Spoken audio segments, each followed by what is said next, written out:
ஐயா ஐயா சொல்லுங்கய்யா. நீங்களும் போய் தெப்ப குளத்துல நீராடிட்டு உங்களுக்கான துணியை உடுத்திட்டு வாங்க. சரிங்க சாமி.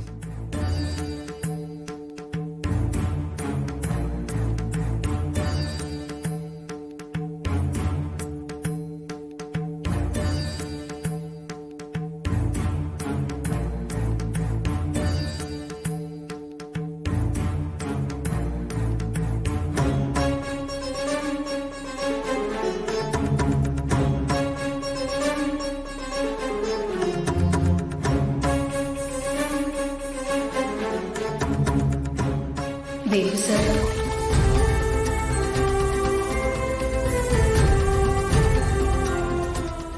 வேம்பு சார், நம்ம குழந்தைக்காக இந்த பூஜையை நீங்க நல்லபடியா செஞ்சு முடிக்கணும். ராணியும் பாவம், அவளும் உங்களை கல்யாணம் பண்ணிக்கிட்ட நாள்ல இருந்து அவளுக்குன்னு எந்த சந்தோஷத்தையும் எதிர்பார்க்காம உங்களுக்காகவும் இந்த குடும்பத்துக்காகவும் அவ்வளோ கஷ்டப்படுறா. நீங்க அவளை நல்லா பாத்துக்கணும் வேம்பு சார். சித்தார்த்து போனவ ஆளை காணமே.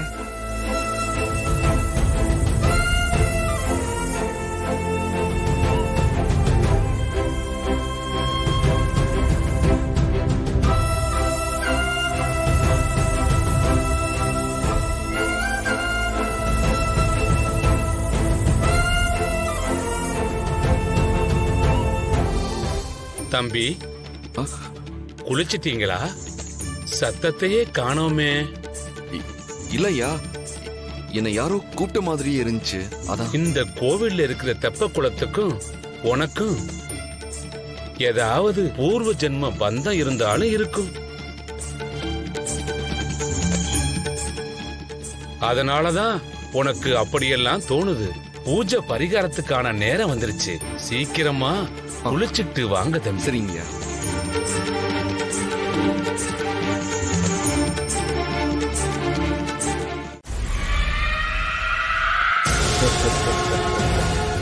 ரெண்டாவது கால பூஜை கண்டிப்பா நடக்காது. கருட மலையில இருக்கக்கூடிய அந்த கருடன் இப்போ என்னோட வசத்துல இருக்கு. மத்த யாராலையுமே அங்க போக முடியாது. சாதாரண மானிட பிறப்புகளால அந்த மாய வலைக்குள்ள நுழையவே முடியாது.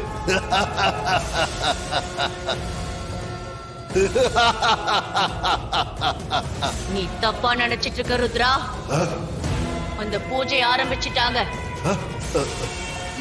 என்ன சொல்ற ஜார்ஜினியா? அங்க பாரு.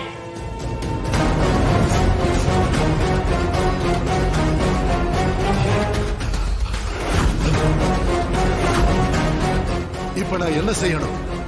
நான் சொல்றத செய்.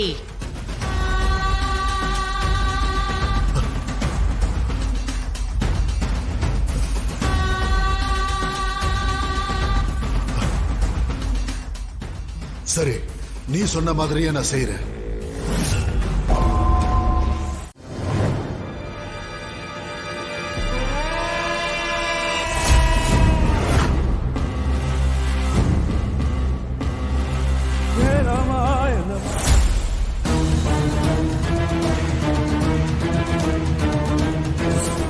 மொலே, உன்னோட பயணத்தை கிழக்கு திசையை நோக்கி ஆரம்பி. நீ போகும்போது கண்டிப்பா அந்த துஷ்ட சக்திகளோட இடையூறு வரும். ஆனா எந்த ரூபத்துல வந்திருக்கிறது துஷ்ட சக்தி தான்னு நாங்க 3 பேரும் உனக்கு தெரியப்படுத்துவோம். ராணி, நீ எதுக்கும் கவலைப்பட வேண்டாம். எக்காரணத்தை கொண்டும் பின்னாடி மட்டும் திரும்பி பாத்துறாத. நீ போற இடத்துல முதல்ல பிரச்சனை வரும்போது உன் கழுத்துல இருக்கிற மாலையை கழட்டி எந்த திசையில இருந்து உனக்கு பிரச்சனை வருதோ அந்த திசை பக்கம் திரும்பாம மாலைய மட்டும் தூக்கி எறிஞ்சிரு. மத்ததெல்லாம் அந்த கடவுள் பார்த்து பாரு.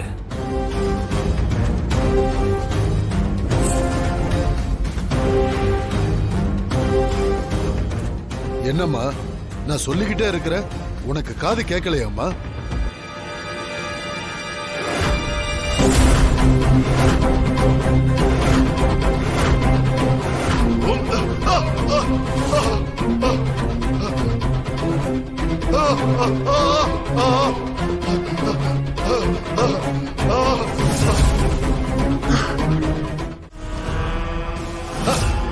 ஐயோ, உடம்பெல்லாம் எரியுது.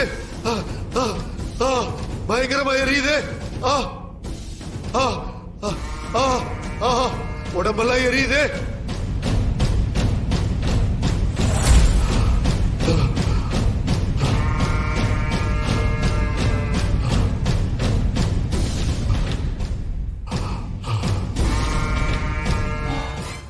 அந்த ராணிக்கு தெய்வ சக்தி ரொம்ப உக்கிரமா துணை செஞ்சுக்கிட்டு இருக்கு. அந்த சித்தார்த்தோ ராணியை செய்யற பூஜைய இதுவரைக்கும் எந்தவித தடங்கள் இல்லாம சரியா பண்ணிக்கிட்டு இருக்கிறதுனால அவங்களுடைய சக்தி இன்னும் அதிகமாகிட்டே இருக்கு. முதல்ல கோவில சுத்திக்கிட்டு இருக்கிற அந்த சித்தார்த்த எப்படியாவது தடுத்து நிறுத்தி ஆகணும். நான் அதுக்கான வேலையை செஞ்சுட்டேன். விட்டுருங்கண்ணே, தெரியாம பண்ணிட்டேன். ப்ளீஸ்ண்ணே, அண்ணே விட்டுருண்ணே.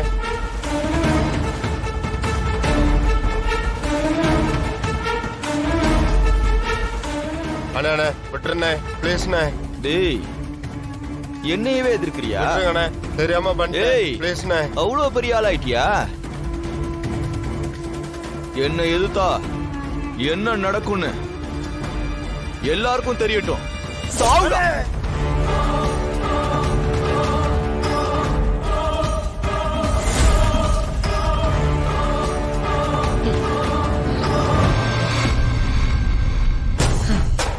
சித்தார்த்த கொல்றதுக்கு இவன் தான் சரியான ஆளு.